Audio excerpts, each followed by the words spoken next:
Prior to this time, Manson's knowledge of the drug scene was limited to occasional marijuana use nearly 2 decades earlier. Suddenly, he was thrust into a world of pills and peyote, hallucinogenics which pleasurably altered time and space and gave the user a distorted perspective of reality. This, coupled with the newfound sexual freedom that marked the era, created for Manson the notion that illegal activity was no longer necessary to obtain his needs. For the first time in his life, he felt truly alive, even celebrated, and vowed never to endanger his stay in this virtual Garden of Eden. In the course of Manson's wandering through the bustling hippie mecca of Haight-Ashbury, he would meet and soon share an apartment with Mary Teresa Bruner, who would be the first official member of what the media would eventually dub the Manson family.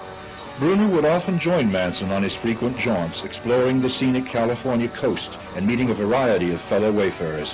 Manson would soon acquire his first transportation, a Volkswagen van, not by theft, but through trading a second-hand piano that a San Jose reverend had given him. Charlie in turn seduced the reverend's lovely young daughter, Ruth Ann, who would later join his growing band of devotees. Manson's dispensing of honest hobo logic and his unfettered lifestyle would prove remarkably enticing to the many young girls he would encounter in his travels. At the beckoning of an ex-cellmate who had connections in the music world, Manson made a solo trip to Los Angeles. It was there he discovered another festive gathering place for free-spirited youth. A casual stroll through Venice Beach would yield one of his most loyal and tireless champions, a petite, freckled redhead named Lynette Frome. On another excursion to Manhattan Beach, future murderess Patricia Krenwinkel would join this virtual gypsy caravan. However, upon their return to San Francisco, the ragtag group found the once peaceful demeanor of the Haight-Ashbury district giving way to a dark, dangerous new element. The rising tide of drug traffic in the streets had brought an influx of violence between rival dope pushers, rampant thieving and prostitution among local addicts. It's ironic, perhaps, that during this period of retreating peace and freedom, Manson would acquire his soon-to-be most destructive and notorious female companion, Susan Denise Atkins. Ironic, too, was the fact that after decades of having been denied any contact with the opposite sex, Manson now commanded a full troop of adoring females. Luckily, Manson was able to trade the cramped and obsolete van for an old but spacious school bus, which the girls cleverly converted into a stylish hotel on wheels. They eventually found themselves in Los Angeles, where word of this magical minstrel and his hippie harem became the talk of the underground Hollywood drug scene. Charlie was soon rubbing elbows with many of Tinseltown's elite, who were fascinated by his music and exotic lifestyle. The girls were wholly dedicated to having their mentor become a musical success and would dangle themselves like candy before a host of noted young record producers. This tactic generated an avalanche of promises, but only a handful of recordings. There's a time for living. The time keeps on flying. Think you're loving, baby, and all you're doing is crying. Can you feel? The feeling's real. Look at your game, girl. Manson's haunting compositions would attract the interest of some of the music industry's top stars. Many would choose to borrow elements of his sound and style, yet none would help to launch him as a performer.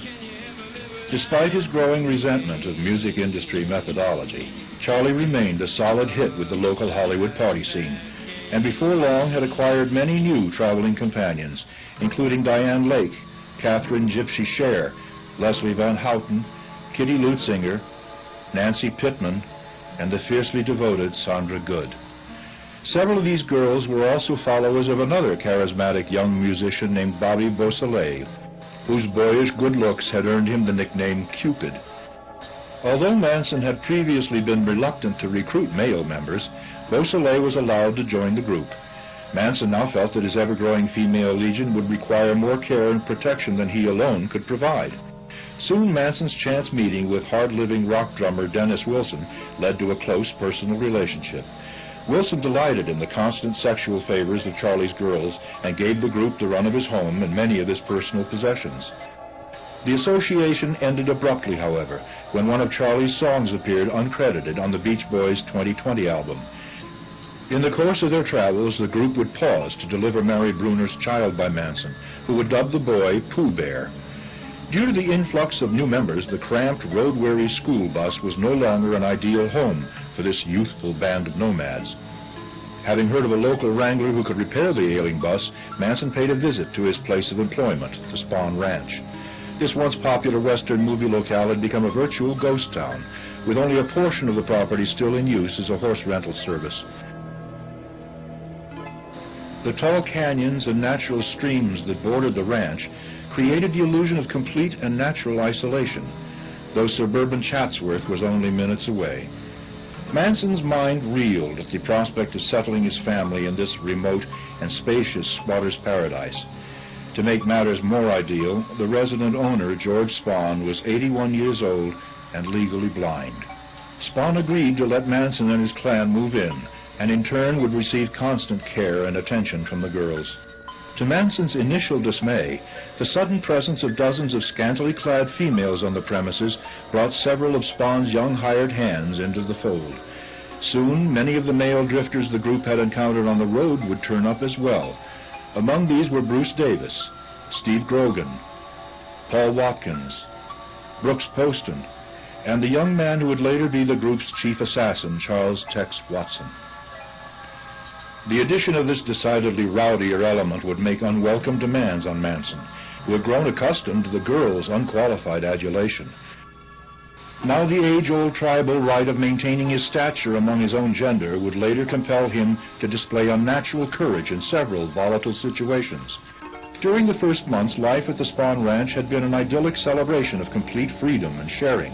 Each day, the girls would prepare communal meals made from the discarded produce of nearby supermarkets. Being that this remote rustic setting was devoid of societal restrictions, drug experiments and open sexuality became the chief entertainments of the group. Hence many births would occur in the months that followed, including yet another son for Manson himself by way of Sandra Good. Manson took exceptional pride in his ragtag band of outcasts. Unable to live within the confines of ordinary society, they had successfully created a world of their own. And although he had once been a faceless, voiceless member of a gray-clad human herd, he now found his every thought, every vision, eagerly devoured by his faithful young followers. To amuse them, Manson would often spin tales of revolution and society's violent end. The group continued to grow, and the inclusion of several members of the Straight Satan motorcycle gang made possible many nefarious methods for generating communal funds.